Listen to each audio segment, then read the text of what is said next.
নমস্কার বন্ধুরা, সকলে কেমন আছেন? আজকে দেখুন এক থালা আম নিয়ে চলে এসেছি, আমের আচার তৈরি করব।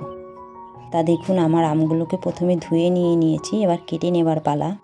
তা আমগুলোকে ঠিক এইভাবে কেটে নেব। আর আজকে আচার তৈরি করছি যে আমটা দিয়ে, সেই আমের চোকলা কিন্তু ফেলবো না, চোকলা অবস্থায় আচার করব, খেতে কিন্তু অসাধারণ হয়। দেখুন আমগুলো সব আমার কাটা হয়ে গেছে। আজকে রোদে দেবার ঝামেলা ছাড়াই আচারটি তৈরি করব। তা গামলায় কিছুটা জল নিয়ে নিয়েছি, গরম হওয়ার পরে কিছুটা নুন দিয়ে আমগুলোকে সব দিয়ে দেব।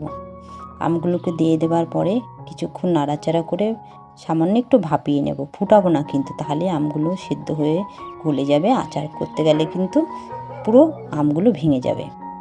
তো একটুখানি কালারটা চেঞ্জ হলেই আমি আমগুলোকে সব তুলে নেব। দেখুন এই অবস্থাতে এবার আমি আমগুলোকে তুলে নেব।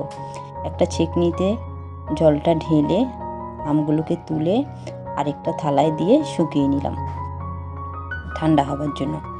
আর একটা বাটি নিয়ে নিয়েছি, এক বাটি আখের গুড়। আবার আখের গুড়টাকে কিছুটা জল দিয়ে গরম করে আর গলিয়ে নেব। আখের গুড়ে অনেক সময় নোংরা থাকে, তো এর জন্য এইভাবে আমি আখের গুড়টা গলিয়ে ছেঁকে নিই, নোংরা যা থাকে সব আলাদা হয়ে যায়। দেখুন তা আমার হয়ে গেছে আখের গুড়টা রেডি করা। আর এদিকে ভাজা মশলা নিয়েছি, মৌরি, সাদা জিরা, ধনে, মেথি, শুকনো লঙ্কা, তেজপাতা।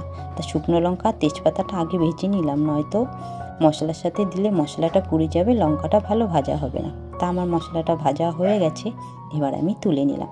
একটা কড়াই নিয়ে নিয়েছি, এতে কিছুটা সর্ষের তেল, পাঁচফোড়ন দিয়ে আমগুলোকে একে একে সব দিয়ে দেব। এবার কিছুক্ষণ নাড়াচাড়া করব, তারপরে সামান্য নুন হলুদ দিয়ে আবারও নেড়ে নেব। নেড়ে চেড়ে এবার আখের গুড়টাকে দিয়ে দেব, দিয়ে নাড়াচাড়া করে এবার ফুটতে দেবো কিছুক্ষণ। ভালো করে ফুটে আসবে, আরও কিছুক্ষণ টানবে। এই দেখুন টেনে যখনই মাখো মাখো হয়ে আসবে, তখন উপর থেকে দিয়ে দেব কিছুটা ভিনিগার দিলে আচারটা অনেক দিন ভালো থাকে। তাই দেখুন আমার আচারটা কত সুন্দর কালার এসেছে, দেখেছেন? অসাধারণ হয়েছে কিন্তু দেখতে। এবার মশলাটা গুঁড়ো করে রেখেছিলাম, সেই গুঁড়ো মশলাটা এর উপর থেকে দিয়ে দেব। আর আচারটাকে আস্তে আস্তে আলতো হাতে নাড়ব, মশলাটা যাতে পুরো আচারের মধ্যে মিশে যায়।